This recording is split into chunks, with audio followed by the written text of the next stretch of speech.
Transgender Replacing Women has returned with part 18. Ladies, let me talk to you for a second. We'll come back to the auto again. All right. Now, y'all been talking about Shannon Sharp, this age gap, calling men, pedos when they're actually talking to adult females. Does not matter if he's 56 and she's 20. None of these things matter, ladies and gentlemen.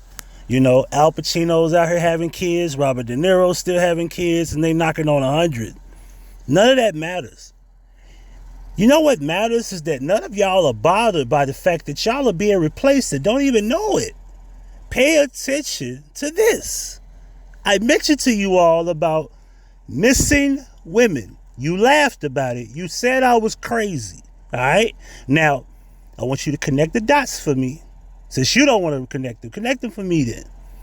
Why would they even talk about implanting uteruses into a transgender woman's body?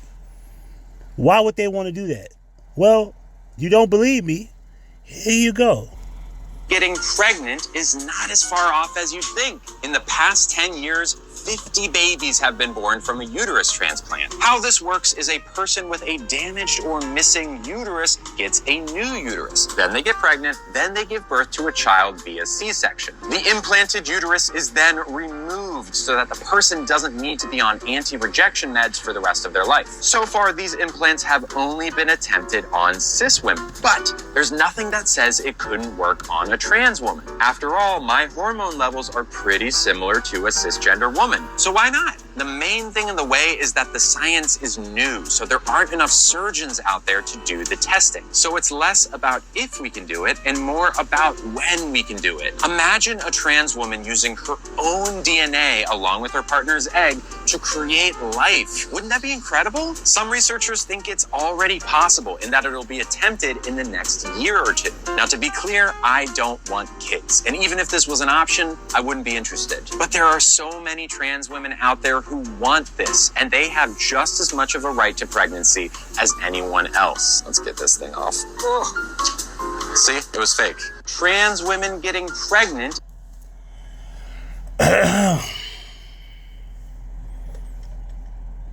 Y'all think I'm crazy now?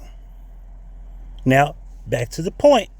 The point I want to make to you all is there's a lot of missing women out there. Think about it. Think about it.